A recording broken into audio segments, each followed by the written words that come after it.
Has anybody made any comments, Avery? Just people saying they can't hear, but that's because it's Oh. not bad. They're saying what? They couldn't really hear really well, Oh, okay. which is why we're switching back. If we can. Is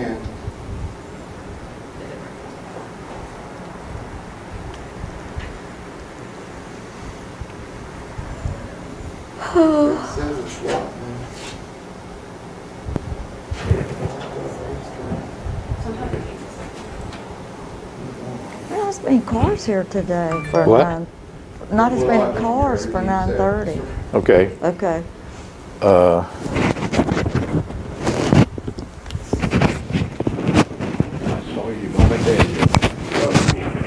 I think it's working.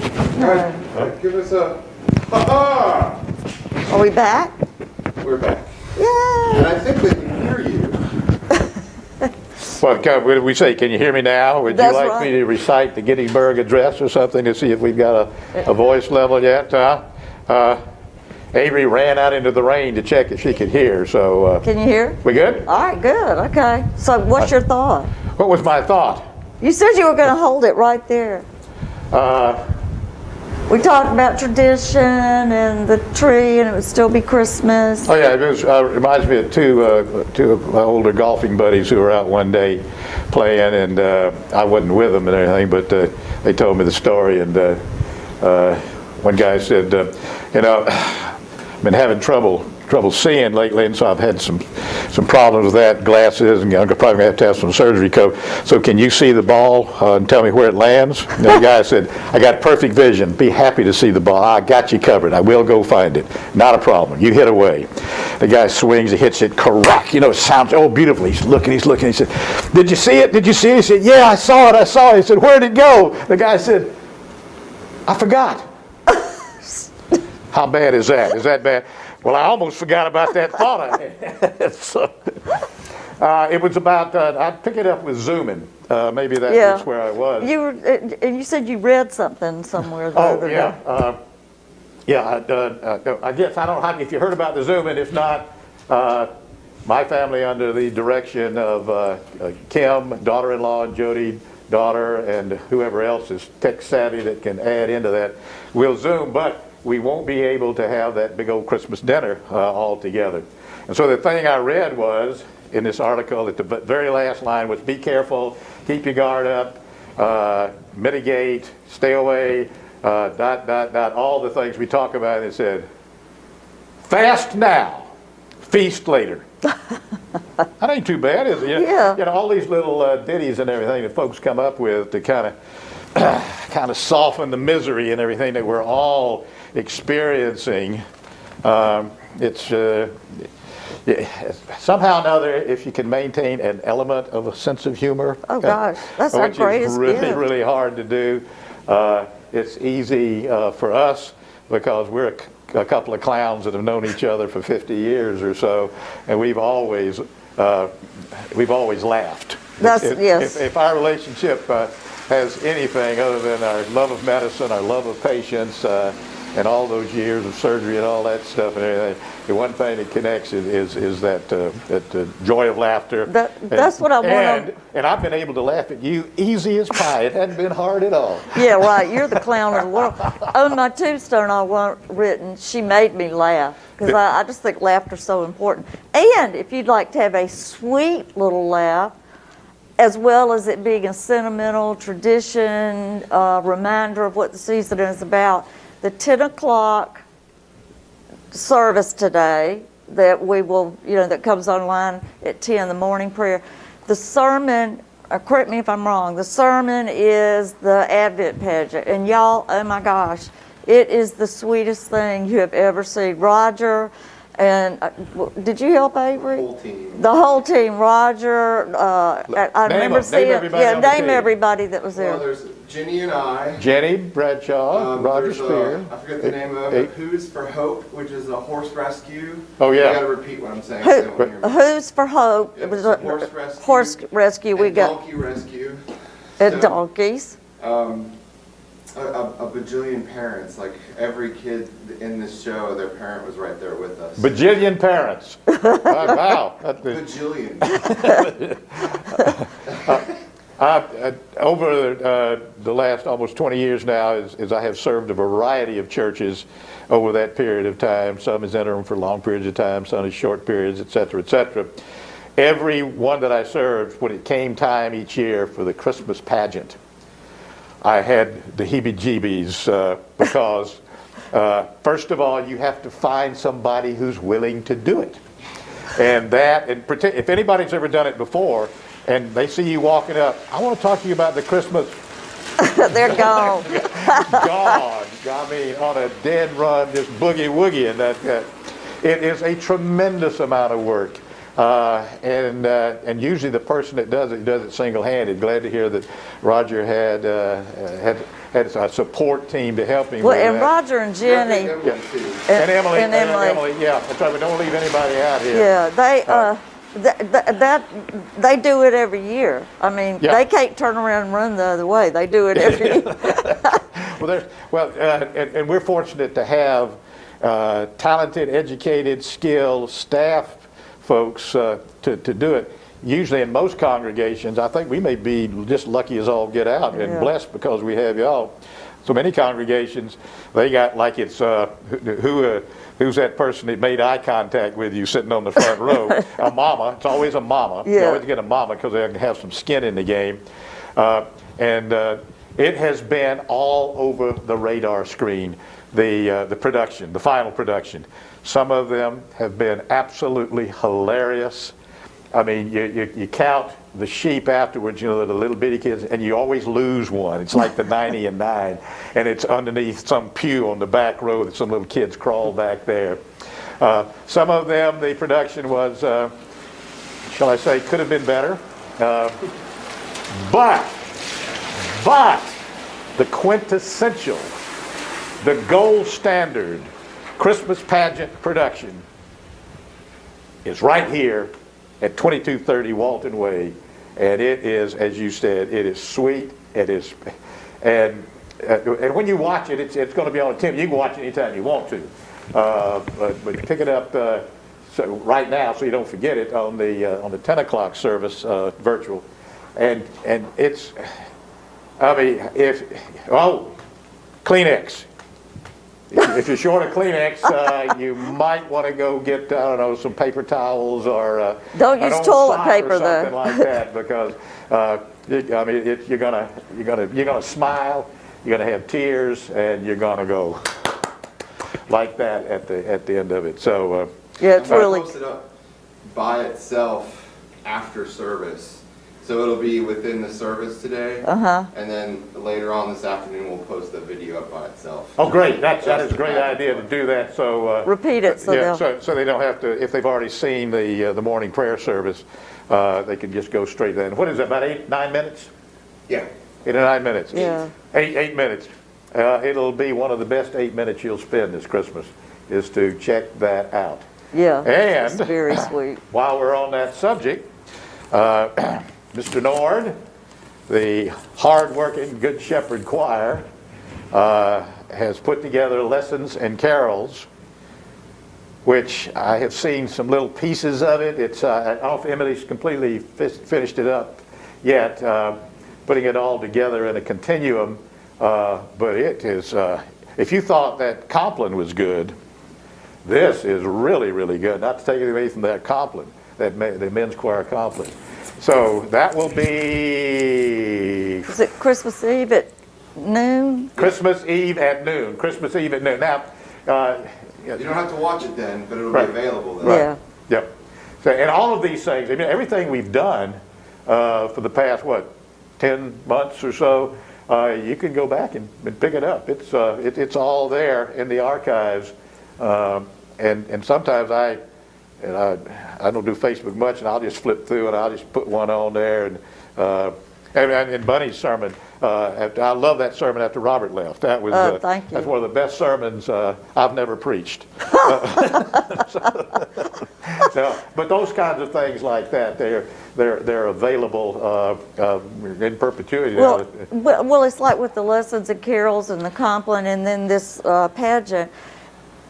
we're talking about so much about the traditions that we're not being able to continue this year. This could start new traditions for your family because they will be Yep. on there for whoever knows how long. And, maybe Christmas Eve, if everybody at the same time watches the pageant or watches the lessons and carols, that'll be a good way to start. Something You for. can actually Zoom, if one person shares the screen of the lessons and carols, the whole family can watch it together live through a Zoom meeting. Oh, cool. Okay, let me see if I got that right. If one person is on Zoom and pulls up lessons Share and screen share screen of the lessons and carols, then everybody on that Zoom. and everybody on that Zoom will see it. Thank you. I'm going to have my daughter-in-law do that, so we'll have that as our little Yeah. thing. Thank you for that. We'll have to do it. In my family, there are 4 generations, so it's mom and daddy, then my sister and her husband and me, Spring and George. And then generation 3 are our kids, and then we have the little one. So we'll go to generation 3 to get them to set that up for us, because Yeah. generations 1 and 2 are incapable of doing You can that. also start a watch party with Facebook. So that's the other one. A watch party with Facebook. He's getting way out of my league Yeah. now. Yeah. All right. Call us and help you. So, while we're talking, I do want to bring up something. I spoke with a parishioner yesterday, Patricia Childs. She's in the choir. Her father died recently, and they're not able to travel to have a funeral now.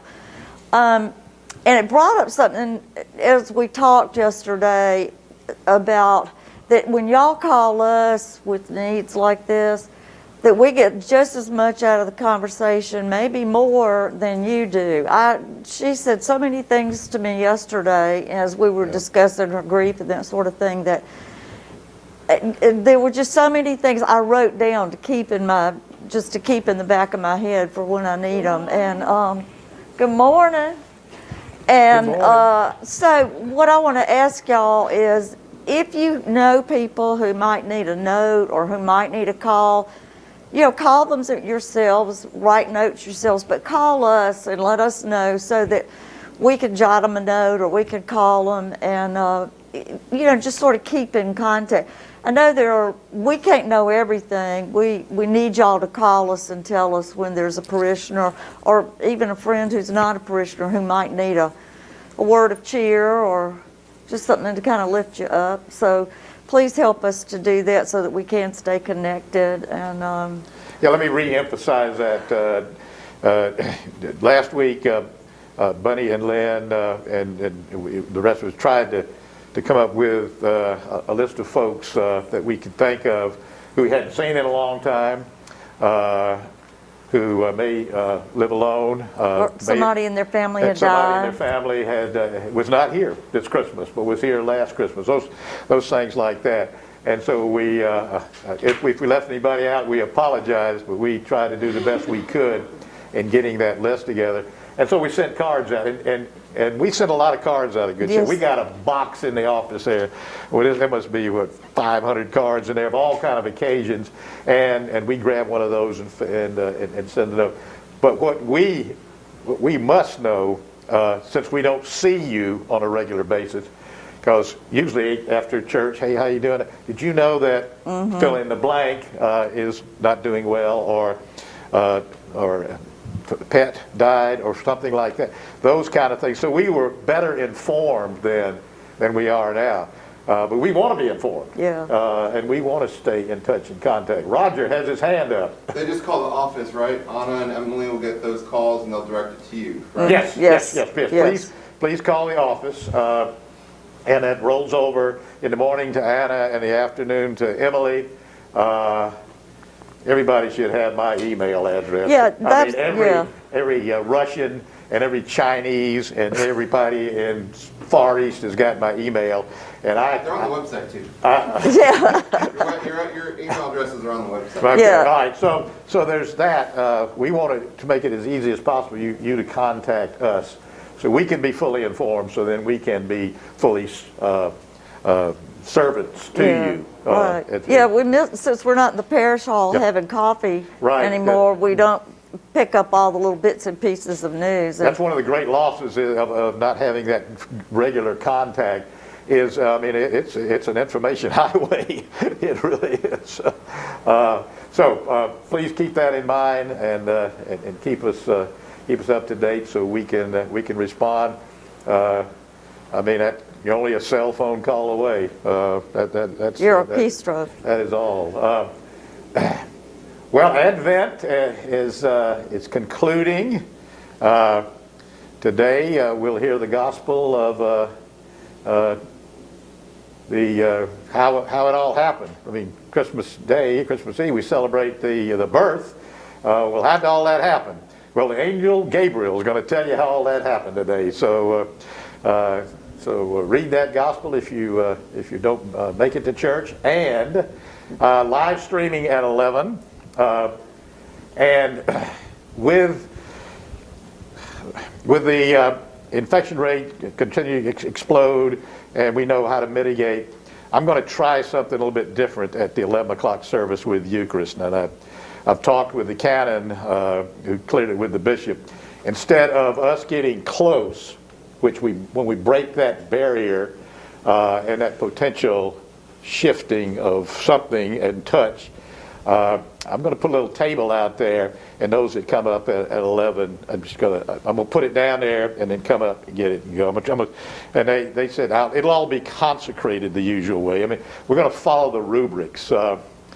And I don't even know if I should mention this because we stay in constant contact with the diocese. Do we have a pause on here? Or I mean, if he says something he shouldn't? I won't name the individual, but got permission on each wafer to put a drop of wine. Oh, good idea. So I'm going to explore that a little bit more, and it sounds. Might have to use a medicine dropper. Oh yeah, no, it would. Yeah. Oh yeah, it'd be a medicine drop. It'd be sterile. Yeah, sure, yeah, oh yeah, absolutely. That's one good thing. Joe and I know sterile technique. Oh, if there's a clean, sterile way to do it, we're on it. You I'm come to the telling right you. place if you want to be sterile. Well, Yeah. maybe that's not the right word, but So you also know which wine to choose. Yeah, that's right. Yeah, Joe's no a skunk wine yeah. at the Church of the Good Shepherd. wine aficionado over there. Oh. Well, how are we doing on our time there? You got tons of time. We're at 9:39. 9:39. Get out here, you got 10 minutes. Yeah. All right. Well, and then next Sunday is the, I think you're doing the Eucharist that day? Yes. So it's 10, what time is it? 9:30, but it's live stream. So 9:30 live stream. And when we do, so it's the last Sunday of the month. Yeah. We live stream everything on the last Sunday of the month. Yep. Right. It's the current plan. Yeah, that's that. Yeah. And they're in keeping with that schedule and that program, which we've done now for some time since we went back to in-person worship on October the 4th, is the morning prayer will not be done virtually like and we've done that every last Sunday of the month anyway. So that is nothing new.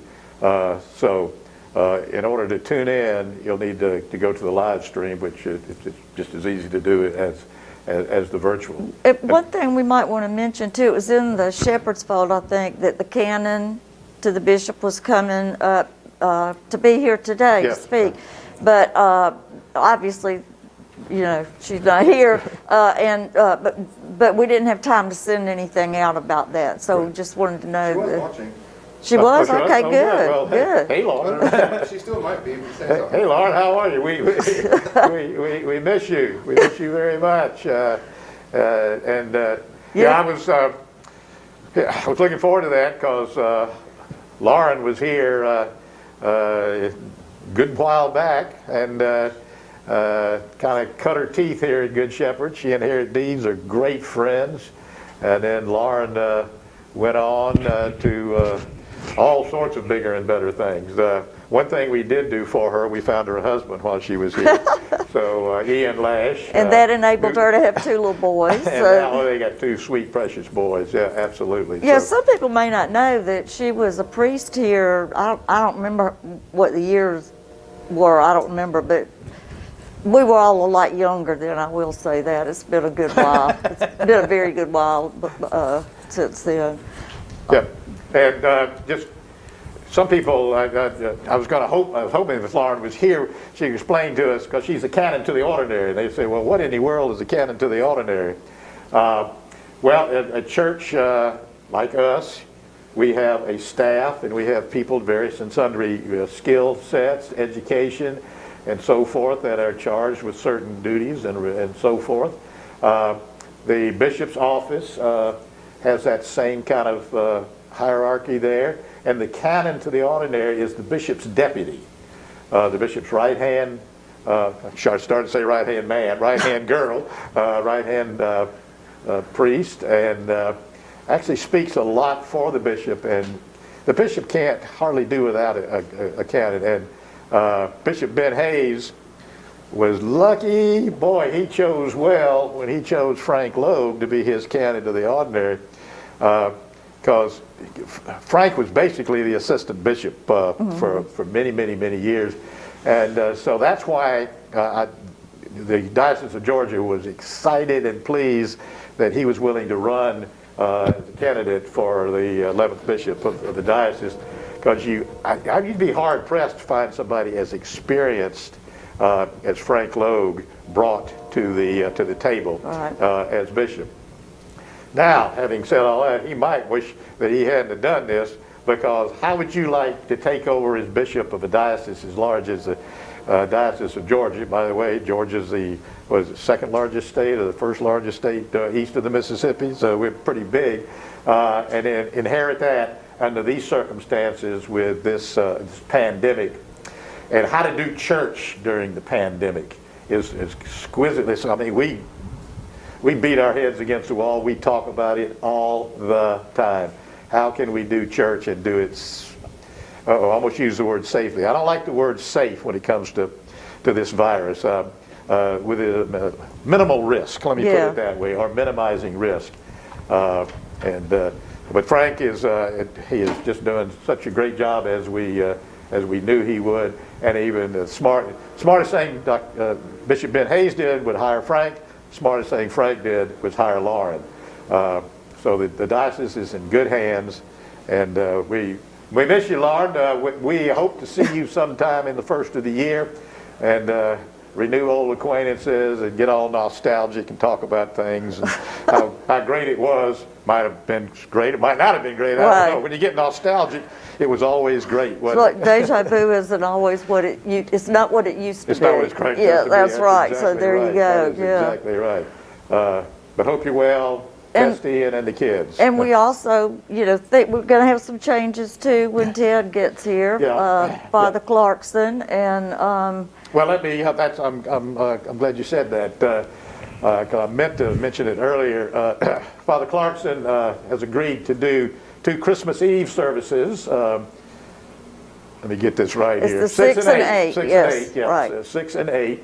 So this will be a chance for a lot of people who don't know Ted, because he's been gone for many years. When he left here to go to seminary after he closed his law practice, he didn't come back. He went off and got himself educated, ordained, and then off to Darien, where he's been priest for a very long time there. Was it 2006? I think? 2006, could be. I think.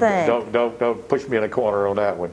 But yeah, so that'll be your first chance to see Ted. And should I warn him that the choir? Well, that's not going to be the choir, because the choir grades us on our sermons. And sometimes some people walk past me out there and say, well, that was a 6. 6? Well, it was fantastic. Or they'll say it was a 10, which they say about most of the time. The difference between my sermons and yours is that when I preach, they clap. Oh, yeah. And when you get down from the pulpit, they clap. Then will he ever shut up? Yeah, I have to feel out exactly how Ted's sense of humor is because I was going to go in and hold up a card at the end of his sermon. Now, he's a great preacher. He's a great priest. He's of course genetically connected to the Church of the Good Shepherd, and And his so looking brother is forward. ordained, has Yeah. just recently Yeah. been ordained. Yeah. His twin The brother. twin brother, His twin yes, just brother. recently been ordained, and one of his sons Yes, uh-huh. is he third year, or is he, I think he's being ordained. Don't know if he's a middler or not. Yeah, but he's anyway. I guess maybe the only Clarkson that hadn't been ordained is Allison, Well, and she should be. she should be, just like Sissy. Sissy should be. Yeah, yeah. If you know Sissy and Joe, you wonder how he got to be the priest, and she's not the priest. I always respond to that as God has one heck of a sense of humor. Well, that's the truth. Boy, he is With a me, funny too. guy. Yes, indeed. I look at it this way. In order to approach the sinner, you have to be a real sinner yourself, so people feel comfortable coming to us, Joe, to talk to us, because they know how bad we are. Well, you must have been at my ordination service. I read. And Robert Fain was the preacher, and the first thing he said was, you always say something nice, and Joe Bowden is enthusiastic about everything. He just loves everything, whether it's surgery or and he's just so enthusiastic about everything, including sinning. And I said, thanks, that's the bishop standing next to you. This is not a given yet. Yeah, 2 minutes. 2 minutes, okay. Well, anybody have any questions? If they chatted in on us or anything like that? Just the Sissy said, I'm guessing this is Father Clarkson's son was just ordained a deacon. A deacon, okay. Oh, good, thanks. So he's probably in his last year then. Yes. Third year. Yeah. That's kind of the norm now, is to ordain the deacons the last year of their last half or so. I think you're supposed to, well, in this diocese, you're Yeah. supposed to be a deacon for 6 months. Yes. Prior to Yeah. your ordination to the priesthood. So, Yeah. and just being ordained a deacon doesn't mean that you're really going to be ordained a priest. It doesn't. You still got to behave yourself. Well, you have that period of time there, and plus there's only one guy or gal you have to impress during that probationary period of time. That's the bishop. Yep. They can do it or not do it.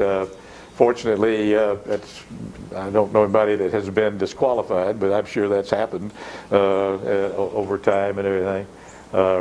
But deacons are diaconia, means servant or service, and they've been a part of the church since the very beginning, its formative time after Pentecost, and they're getting organized. But there's a transitional deacon, and that's what priests are. They do the deacon thing for 6 months to a year, and they transition to the priesthood. Then there's a real permanent deacons. Vocational deacons. Vocational deacons, and they're the ones that do all the work. I mean, it's a non-paid job. I hate to use the word job. It's a non-paid calling. And one thing about Good Shepherd is, to the best of my knowledge, we've never had a vocational deacon. To the best of my knowledge. Well, Curtis was, and then he decided to go into the priesthood. Yeah, but Curtis was, yeah. Before He was transitional, he Yeah, did that. okay, yeah. So is it time to start wrapping up? Joel talk Okay, here. well, Joel talk all day. Hey, I'll talk all day long, and Buddy loves to hear me talk. She's been sitting at the hem of my Look, garment, and I've been yeah, talking right. back in the operating room in the old days. I said, Buddy, dadgummit, don't do that again. She'd go, only kidding. Best of friends, great friends. And as all of you are out there, we miss you so cotton picking much. But as I always say, be careful, be well, be safe. Don't do anything stupid. Keep your guard up. That's right. Don't get shot on the last day of the war. Don't get shot on the last day of the war. On that happy note, bye-bye. Have